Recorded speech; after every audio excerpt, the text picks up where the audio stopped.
Semua mata tertuju pada kedatangan seseorang. Anehnya, aku tak mengenali siapa dia.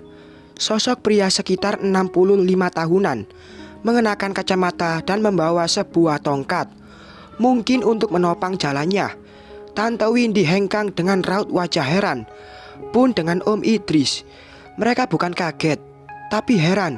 Bukan seperti ketakutan pula. "Fer, kamu bawa siapa?" Aku bertanya pada Ferry. "Nihil." Ferry hanya geleng-geleng kepala. "Jadi, kalau bukan Ferry yang bawa, kenapa ada orang yang tiba-tiba datang?" "Maaf, apa Anda datang untuk menjadi saksi?" Hakim ketua bertanya. "Pak Susilo." Dalam raut keheranan Tante Windy menyapa pria lansia itu. Dan Tante Windy mengenalnya. "Pak Susilo?" "Ya, Pak Hakim. Saya datang untuk bersaksi." Pria yang dikenali oleh Tante Windy itu makin mendekat dengan satu tongkat khasnya. Ia seperti sesepuh. "Pak Susilo, apa maksud Anda? Saya bukan anak papa saya." Tante Windy menanyakan hal yang membuat dirinya heran. Tatapan kami masih tertuju pada pria yang mungkin ada sangkut pautnya dengan almarhum orang tua papa. Seingatku kami tak pernah bersua. Entah saat aku masih kecil, memori otak ini sudah kuputar pun tetap. Sama sekali wajah pria lansia itu tidak ada di memori. "Nama saya Susilo Siswutomo. Yang mulia, saya adalah pengacara keluarga almarhum Joko Driono, orang tua angkat Nak Windy yang kini ternyata jadi seorang terdakwa yang akan divonis hari ini juga." Kami kaget. Jadi beliau pengacara almarhum orang tua papa. Tapi siapa yang membawa beliau ke sini? Apa Simbok? Pastinya ia tinggal di kediaman sekitar almarhum orang tua papa. "Jadi apa yang akan Anda utarakan sebagai saksi?" Hakim ketua kembali bertanya. Beliau yang ternyata adalah seorang pengacara itu kembali berjalan pelan ke arah meja majelis hakim. Ia seperti membawa sesuatu, pembukuan atau apa itu. "Ini yang mulia, saya mohon izin untuk memperlihatkan berkas-berkas ini. Ini adalah bukti-bukti kalau saudari Windy itu hanyalah anak angkat almarhum klien saya dulu. Ini juga ada surat wasiat mengenai pembagian harta, dan karena sikap saudari Windy yang tak baik, maka orang tua angkatnya hanya memberi saudari Windy 10% dari hartanya. Harta warisan itu diberikan untuk modal usaha. Meskipun Windy bukan anak kandung, tapi karena kesayangan Pak Joko, ia diberi hak harta warisan sesuai apa yang disuratkan. Di sini juga ada bukti-bukti saat pembuatan akta kelahiran, surat kependudukan dan sebagainya, yang menyatakan bahwa Windy ini adalah diadopsi. Dan satu hal lagi, Pak Joko tak membiarkan satu orang pun mengetahui hal ini. Hanya saya dan asisten rumah tangganya saja yang tahu. Untuk lebih jelasnya, silakan saja yang mulia lihat dan pelajari. Terima kasih sebelumnya." Hakim majelis mulai berunding dan menyelidik. Netraku meringis heran. Aku dan Ferry saling menatap heran dengan penuh tanda tanya. Hal ini tak kami duga, dan tak sesulit yang kami bayangkan untuk membuktikan kalau Tante Windy hanyalah adik angkat almarhum Papa.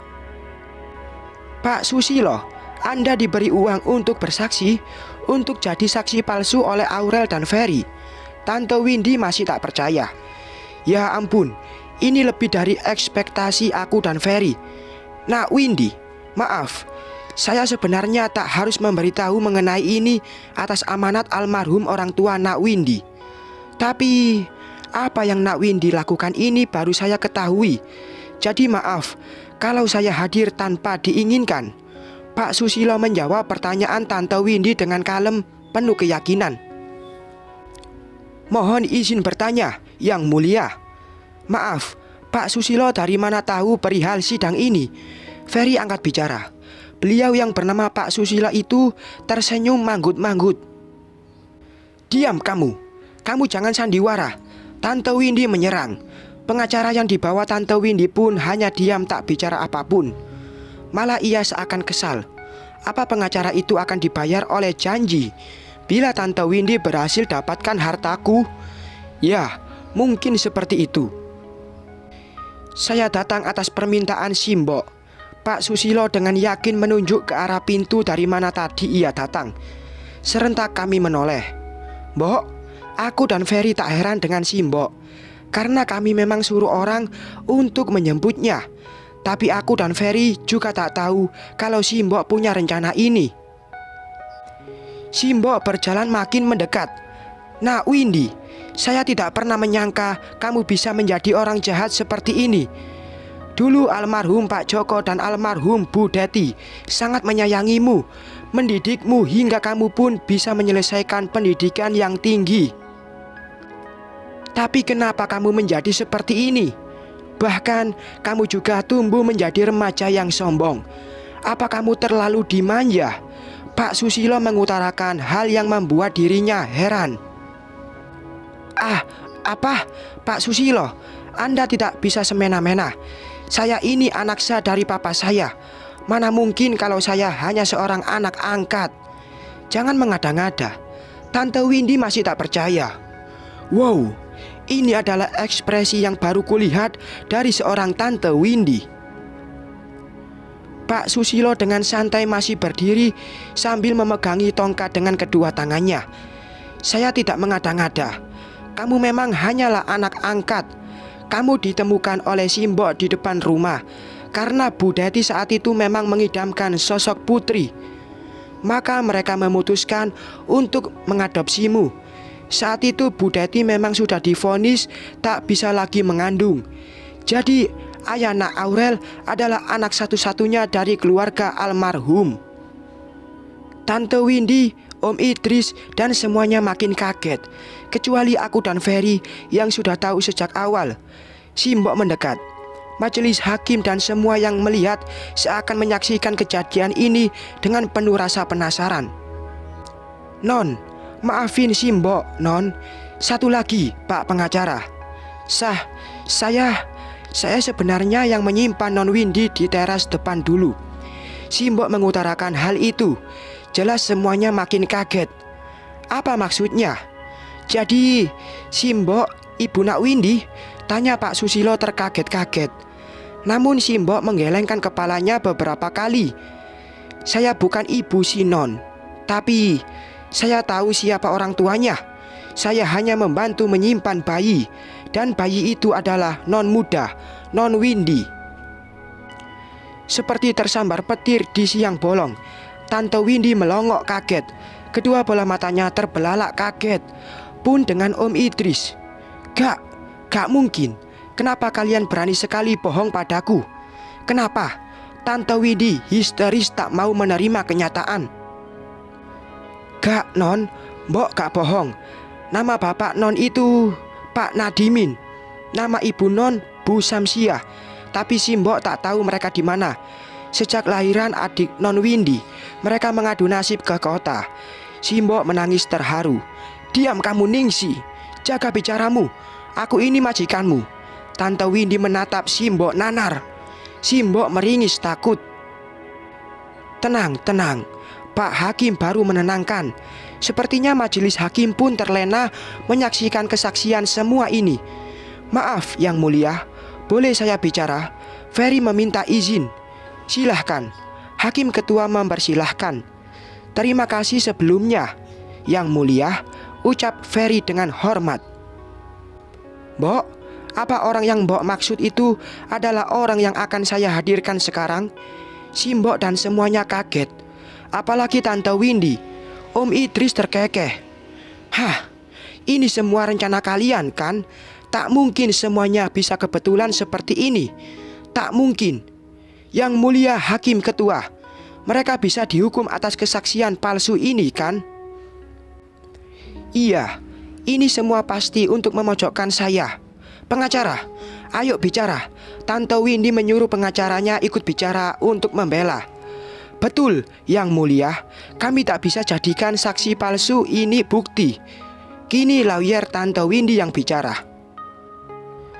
Maaf, dari hasil penyelidikan kami, semua surat-surat ini asli dan sah. Di sini juga tercantum pengadopsian saudari terdakwa. Jadi di surat ini tercantum kalau saudari Windy hanyalah anak angkat keluarga Joko Driono. Pak Hakim menjelaskan. Tentunya Tante Windy kaget setengah mati. Yang mulia, Tante Windy tak terima. Ini semua bukti sudah kami pelajari. Lalu, dari pihak penuntut, siapa lagi yang akan Anda hadirkan? Hakim Ketua menggubris permintaan Ferry tadi. Baik yang mulia, orang saya akan membawanya, jawab Ferry. Kami menunggu. Tante Windy masih memaki Simbok juga Pak Pengacara. Beberapa detik kemudian, Mbok, apa beliaulah yang Mbok Ningsi maksud? Ferry mempertemukan Simbok dengan penjual es krim jalanan itu. Memang itu rencana kami. Kamu Ningsi, Nadimin, Simbok menyapa balik dengan kaget. Ini ada apa, Den? Pak Nadimin bertanya pada Ferry. Ningsi, ada apa ini? Kamu di sini? Kamu Ningsi, kan? Pak Nadimin keheranan dan bertanya-tanya dalam bahasa Jawa pada Mbok Ningsi. Iyo, aku Ningsi. Simbok manggut-manggut. Min, ini, kamu ingat, dia anakmu, Windy. Simbok mengutarakannya. Tante Windy, Om Idris, dan juga Pak Susilo kaget.